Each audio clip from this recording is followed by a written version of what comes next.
Hi everyone, this is Dr. Rainer Bautista. Kamusta na po kayo? I'm sure, sa tagal po natin na naka-ECQ, marami na po tayong business concept and business idea na gusto nating simulan. Excited na po ba tayo na mag-work at i-continue ang mga business operations na nasimulan na?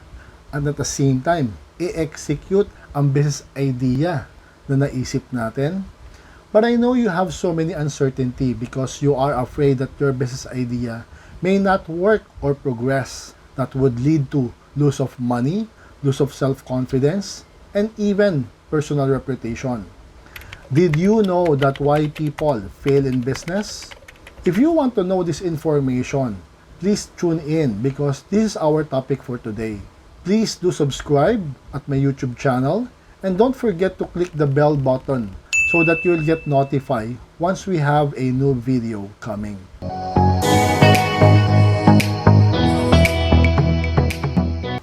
I've been in the business industry for more than 20 years. And one thing that I learned in starting up a business is that in business, there are no such thing as a shortcut method, regardless how big or how small it is. It requires your commitment and engagement, especially in starting up. You need to learn and understand that in running a business, mistakes are about to happen. And there are no such guarantee that your business will immediately reach success. However, there are a lot to be learned from lots of successful entrepreneurs could also think and succeeded ahead of us. That is why I want you to listen closely in this video. There are actually two ways in order for you to become successful. Number one, learn from your own mistakes. And number two, learn from other people's mistakes. If I ask you, what would be your answer? Learn from your own mistakes or learn from other people's mistakes? Alam nyo po, if you are smart, you will choose number two.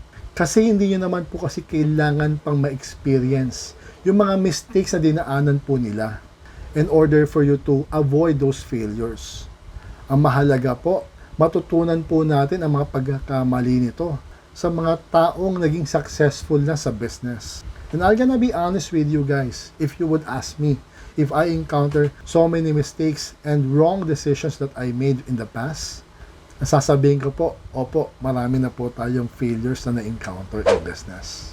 Now, as an academician and an entrepreneur, I made a research, spoke and interviewed different entrepreneurs and in different industry, and they shared and revealed the top 12 common mistakes in a startup business. Number 1, wrong purpose or intention. If your only goal is to earn money, and if you fail achieving it, most likely you will quit the business because it is not really your true purpose or intention. It is very important that you have a reason or passion why you engage in this particular business. You need to think and listen and solve to other people's problem and look for a solution. You need to understand and learn that what customer really wants. That is why people usually go to YouTube and starting the word how to because people would like to look for a solution to their problems. Number 2, they have too much pride or ego. Sabi nga nila, when you eat too much fried chicken, tataas ang iyong level of pride. Well, they are not willing to admit about their mistakes. These people are really true believer about their business idea. They only believe on themselves. At the same time, they turn down other people's advice. Now, they are saying that there are no way that you can correct a mistake if you do not want to admit it.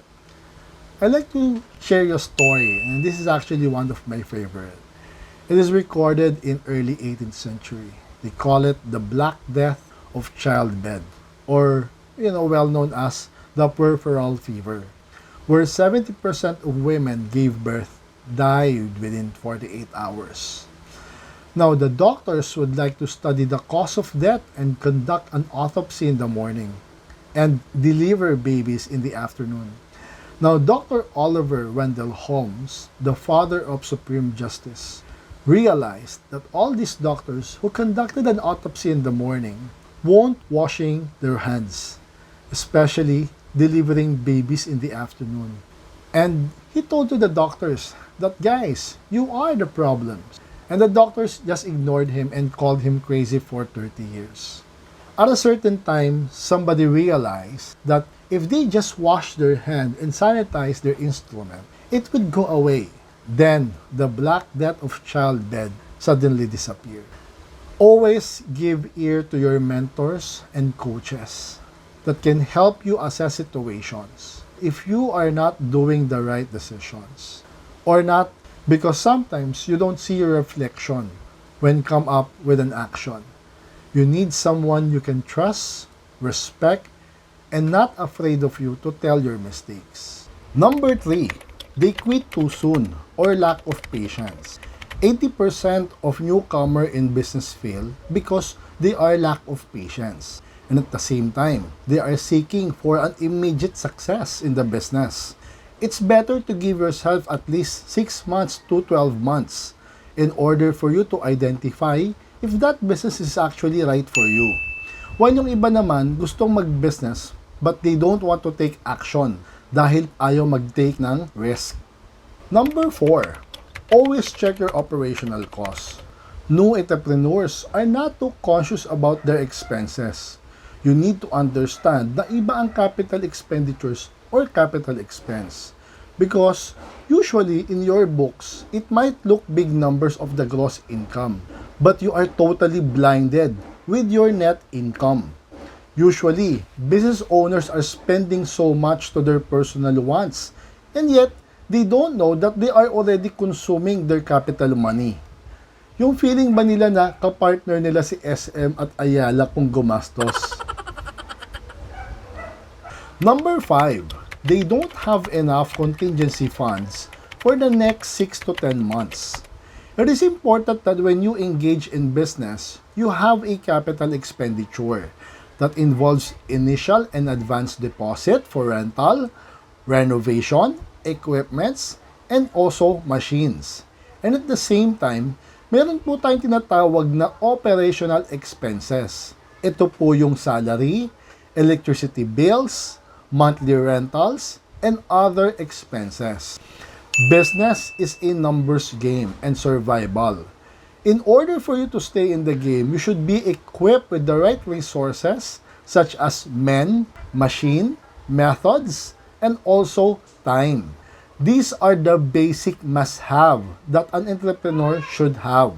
Kaya nga po mahirap mag-business nang hindi ka prepared, especially if you are not performing well in your business operation. At napupunta lang ang lahat ng kinikita sa lahat ng operational expense. At ang masakit nga po dito, minsan yung kinita natin, nagbe-break even lang or even negative pa. So, anong gagawin natin kung ito yung ating sitwasyon? Madalas, if we do not have enough contingency funds, mapipilitan po tayong magsara or mag-quit sa ating business. Number 6, wrong plan of action. Usually, entrepreneurs are challenged in their everyday operation. And because they are unequipped with the right tools, they just say, diskarte lang yan, or let's just swing it. And I always believe that if you fail to plan, you are planning to fail. In other words, they are flexing so much with their emotions or gut feeling and not thinking analytically. But because you need to understand that business is both art and science, you need to polish the right system structure to help you to coordinate with your employees. At mahalaga po na meron po tayong proper coordination in order for us to have a clear direction and objectives. Business is sales. You must be equipped with the right knowledge, skills, and equipment. Dahil kahit gaano po kasarap ang hamburger mo, kung hindi mo naman alam kung papaano mo ilalapit at ipapaalam sa customer mo na masarap ang produkto mo, mahirap masustain ang operation. Mahalaga na ikaw mismo ay may mataas na paniniwala at kakayahan na paunlarin ang negosyong nasimulan. Number 7, don't work alone and start building your team. Entrepreneurs always have the idea of keeping the operation small is the right way to stay in business safely. Tama naman po yun. You need to learn how to invest with other resources. And part of that is actually people. You need to understand how to get the right people for the right position and learn how to trust and seek assistance to your mentor or business partner for you to grow the business. Number 8, lack of proper training. Some entrepreneurs have not developed the right mindset to flourish the positive business acumen. You need to analyze and focus to your weaknesses on how you can improve it, like reading books, attending conferences and seminars, reading articles, and even research. I would like to share an insight, from the book entitled From Grit to Great by Jonathan Yabut. And I'm always inspired with his thoughts about training and preparation. He quote, "Preparation breeds familiarity. Familiarity breeds confidence. And when you have confidence, you are unstoppable. Always move forward and never limit yourself to learn new things." Number 9, don't create a product based on what people say. Marketing research is a tool to learn and understand people's perception in the society. But study shows that not all the time people know what they want. People usually entertained by their emotions when buying a certain product. Kaya papasok ang brand awareness, where people are familiar with product brands like Colgate, Close Up, Coke, Pepsi. And the right way is to observe people's behavior and perception about the society or community. According to Andrew Carnegie, he quoted, "Watch what they do." I have a story. In mid-1990s, Dean Kamen, an American engineer, conceived a transportation invention called Segway that can grow big and replace cars in the future as an alternative mode of transportation. Steve Jobs and Jeff Bezos invested several $1 million for this project. In early 2000, they launched the project, but nothing happened. The product was not accepted by the market as what they expected, and they are now starting to ask questions. Why does the business fail even when they did a market research to know what the market wants? You know what? Somehow, despite of marketing research, people's behavior are still unpredictable. That is why if you have time, try to watch 100 Humans in Netflix. Number 10, lack of focus. You need to focus in 2 to 3 areas in building your business strategy. Most entrepreneurs always want to be an immediate millionaire, where they have too much structure and procedure in their mind. You need to refine and simplify the business because over-planning leads to delay and slow progress. Like Google as a web search engine is the right example where you can see a minimalist display website. Number 11, use internet extensively to promote your business. Things nowadays, you need to adopt and learn digital marketing and explore the world of online business by establishing connections with online business providers, where you can tag partners like Facebook, YouTube, and Instagram to connect with people and introduce your products and services. Last but not the least, number 12. But before we proceed, let's have a quick recap about the 12 mistakes in starting a business. Number 1, wrong intention or purpose. Number 2, they have too much pride or ego. Number 3, they quit too soon or lack of patience. Number 4, always check your operational costs. Number 5, they don't have enough contingency funds. Number 6, wrong plan of action. Number 7, don't work alone and start building your team. Number 8, lack of proper training. Number 9, Don't create a product based on what people say. Number 10, lack of focus. And number 11, use internet extensively to promote your business.